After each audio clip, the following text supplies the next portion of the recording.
বন্ধুরা, আজ তোমাদের এমন একটি গল্প শোনাবো যা শুনলে তোমরাও অনুপ্রাণিত হবে। তাই এই ধরনের অনেক ভিডিও পেতে আমাদের চ্যানেলটি সাবস্ক্রাইব করে আমাদের পাশে থাকো। আর এই গল্পটা শোনার পর অবশ্যই একটা কমেন্ট করে জানাবে তোমাদের কেমন লাগলো। আর এই চ্যানেলে তোমরা কি কি ধরনের অনুপ্রেরণামূলক ভিডিও দেখতে চাও সেটাও তোমরা কমেন্ট করে আমাদের জানাবে। চলো তাহলে শুরু করা যাক। অনেক দিন আগের কথা। একটা সময় ছিল যখন মোটর গাড়ি স্টার্ট করতে হতো ইংরাজি জেড অক্ষরের মতো একটা হ্যান্ডেল দিয়ে। অনেক পরিশ্রম, শক্তি ও সময় ব্যয় করে গাড়িগুলো স্টার্ট করতে হতো। অর্থাৎ সেই সময় যে কোনো গাড়ি স্টার্ট করা ছিল একটা রীতিমতো হুজ্জুতির ব্যাপার। একজন তরুণ যুবক, যিনি ছিলেন জেনারেল মোটরস রিসার্চ কর্পোরেশনের ভাইস প্রেসিডেন্ট, তিনি বন্ধুদের বললেন যে একটা ছোট্ট চাবি দিয়ে গাড়িগুলো স্টার্ট করা যেতে পারে। কিন্তু বন্ধুরা হেসে উড়িয়ে দিলেন তার কথাটি, এবং যারা শুনলেন সকলেই বললেন যে অসম্ভব কল্পনা তার। আর তার খেয়ালি কল্পনার জন্য মজাও করতে ছাড়লেন না। বললেন যে একটা ছোট্ট চাবি দিয়ে এত বড় মোটর গাড়িকে স্টার্ট করা সম্ভব নয়। কিন্তু আজ আমরা জানি যে এটাও সম্ভব হয়েছে। এখন একটা ছোট্ট চাবি দিয়ে, অর্থাৎ সেলফ স্টার্টারের মাধ্যমে গাড়ি স্টার্ট করা যায়। কিভাবে এটা সম্ভব হলো সেই গল্পই এবার তোমাদের বলবো।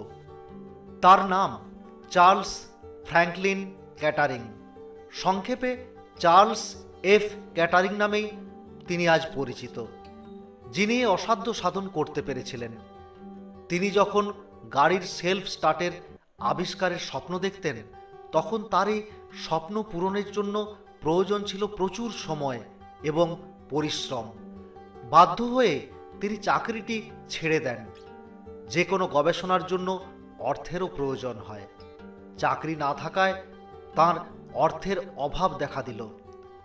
তার ব্যাংক ব্যালেন্স ফুরোতে লাগলো। একটা সময় সবই ফুরিয়ে গেল। তখনও চার্লস ক্যাটারিং সফল হতে পারলেন না। একটার পর একটা প্রচেষ্টা ব্যর্থ হতে থাকলো। গবেষণা চালিয়ে যাবার জন্য আরও পয়সার প্রয়োজন হতে লাগলো। হতাশ হয়ে কাজ বন্ধ করে দেবেন নাকি কাজ চালিয়ে যাবেন? তিনি জমি জমা, গয়না ইত্যাদি বিক্রি করতে লাগলেন। একটা সময় সেসবও ফুরিয়ে গেল। শেষ সম্বল রইল পৈতৃক সম্পত্তি, চাষের ক্ষেত আর বসত বাড়িটি। পৈতৃক সম্পত্তি আর ফিরে পাওয়া যায় না, তাই তিনি তার বসত বাড়িটি বিক্রি করে দিলেন। আর ক্ষেতের এক ধারে কুঁড়ে ঘর বানিয়ে স্ত্রী সন্তানকে নিয়ে বাস করতে লাগলেন। গভীর গবেষণায় তিনি এতই নিমগ্ন যে আত্মীয় বন্ধুদের থেকে বিচ্ছিন্ন হতে লাগলেন। তার উপর বন্ধু আত্মীয় সকলেই তার স্ত্রীকে বললেন যে তিনি কেন এত পাগলামি মেনে নিচ্ছেন, সন্তানদের কোনো ভবিষ্যৎ নেই। কিন্তু তার স্ত্রী বললেন যে তারা তো কষ্ট করছেনই, কিন্তু ক্যাটারিং সাহেব নিজে যে এত পরিশ্রম করছেন, নিজের শরীরের দিকে তাকানোর পর্যন্ত অবসর নেই, এটাই তাকে বেশি চিন্তায় রাখছে। অর্থাৎ তার স্ত্রী স্বামীর কাজকে, তার অধ্যবসায়কে সমর্থনই করছেন। এত কিছু সত্ত্বেও চার্লস ক্যাটারিং কিন্তু বিশ্বাসে অটল ছিলেন যে তিনি একদিন সফল হবেন। দীর্ঘ কয়েক বছর পর অবশেষে তার স্বপ্ন সফল হলো। তিনি যেদিন সেলফ স্টার্টের প্রদর্শন করেন, সেদিন সকলেই অবাক। সমস্ত মোটর শিল্পের লোকেরা তার টেকনিক কিনে নিতে লাগলেন। আর দেখতে দেখতে তিনি অনেক অর্থের মালিক হয়ে উঠলেন। বিশ্বের বিখ্যাত সব পত্রপত্রিকা তাকে ঘিরে ধরে তার সাফল্যের কারণ জানতে চাইল। তারা জিজ্ঞেস করলেন, অনেক অনেক বাধার পরেও নিজের লক্ষ্য পূরণ করেই ছাড়লেন, আপনার এত ধৈর্যের উৎস কি? এর উত্তর দেওয়ার জন্য ক্যাটারিং সাংবাদিকদের তার সেই কুঁড়ে ঘরে নিয়ে গেলেন।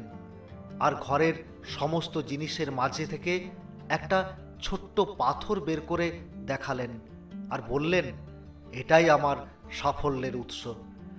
দেখা গেল সেই পাথরে লেখা ছিল একটি ছোট্ট কথা, আজ।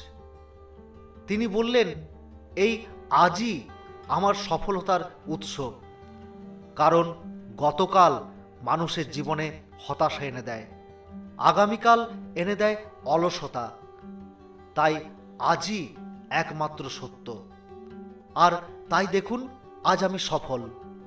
তাহলে বন্ধুরা, এই গল্পটি থেকে আমরা যে শিক্ষাগুলি নিতে পারি সেগুলি হলো, যারা আজ নিয়ে বাঁচে তারাই সফল হয়। দুনিয়ার সমস্ত কাজ আসলে আজই সম্পন্ন হয়। তাই বর্তমানকে নিয়ে বাঁচাই সাফল্যের মূল মন্ত্র। এখন নয় তো কখনো নয়। প্রতিটি সময়ই মূল্যবান, তাই সময়ের সঠিক ব্যবহার করা উচিত।